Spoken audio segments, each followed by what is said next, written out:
nga po pala, i-share ko po sa inyo ang mga naganap nung kami po nagkaroon ng quick getaway sa Bataan, Philippines. Ang nakikita nyo nga po pala na yan ay isang napakalaking pabrika ng Union Pil Cement.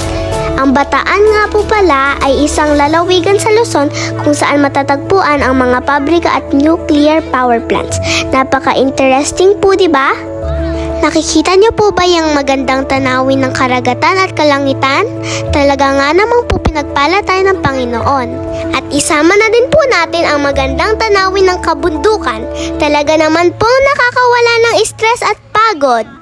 At ayan na nga po si Mami at si Ninang Indeng, sobra naman po talaga ang aura nila dahil sobrang ganda po ng view. Alam niyo po ba mga inays na sobrang saya ko po dahil may mga family bondings po kami na nagagawa palagi at yung mga memories na nagsisave po sa heart namin forever and ever. At ngayon naman po pupunta po kami sa Mount Samat National Shrine.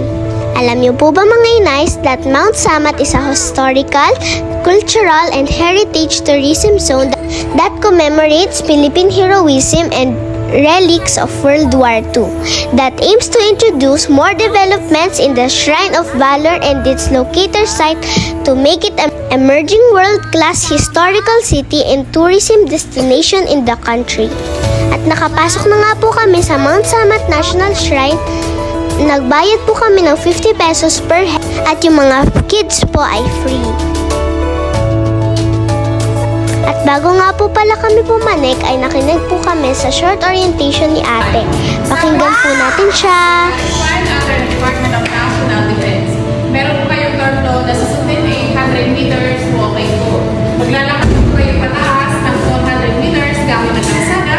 Sa pagbaba po naman another 400 meters po gamit naman ang hagdanan. So, Marcos, ayan o. Makinig ka anak, lesson yan. Lesson.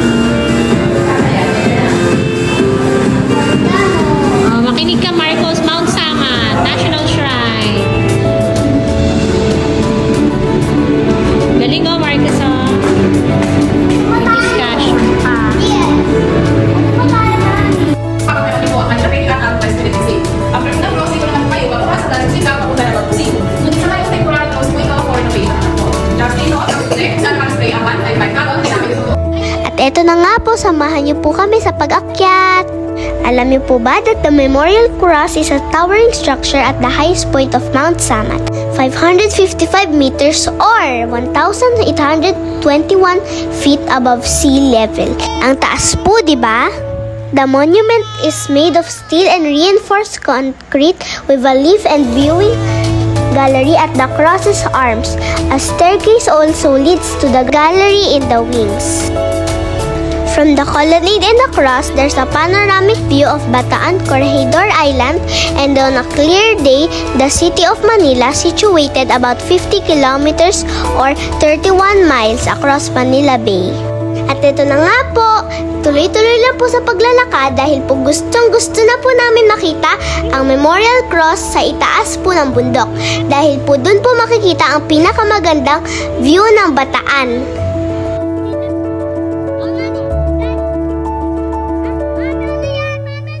Ganda ng mga flowers. May insect. Bell. Bell, wow. Napakaganda naman po talaga. Tingnan niyo po yung view. May cross lang kayo ng ganito.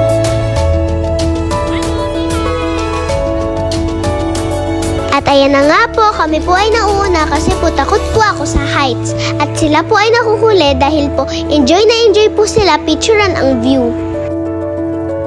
At andito na po kami sa medyo taas at ang ganda po ng view dito. Okay. 1, 2, 3. Souvenir. At ayan na nga po, naabot po namin ang pinakamataas po na bahagi sa Bataan. Ayan na nga po, nag-picture-picture po kami dito. Sobrang worth it po ng pag-akyat namin dito at pagod dahil po sobrang ganda po ng view. After po namin mag-picture at makita po ang pinakamagandang view sa Bataan, ay bumaba na po kami at natatakot po kasi ako.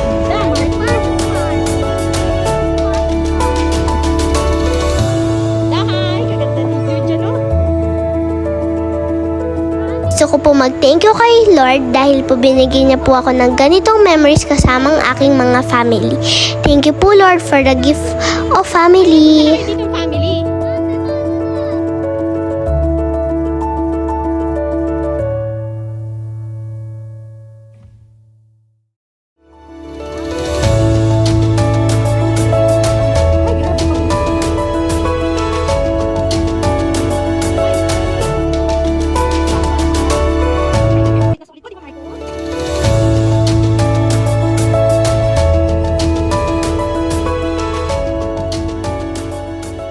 Mga inay, sana po nagustuhan niyo po ang aking unang voiceover. Maraming salamat po sa panonood. Thank you po. Heart heart.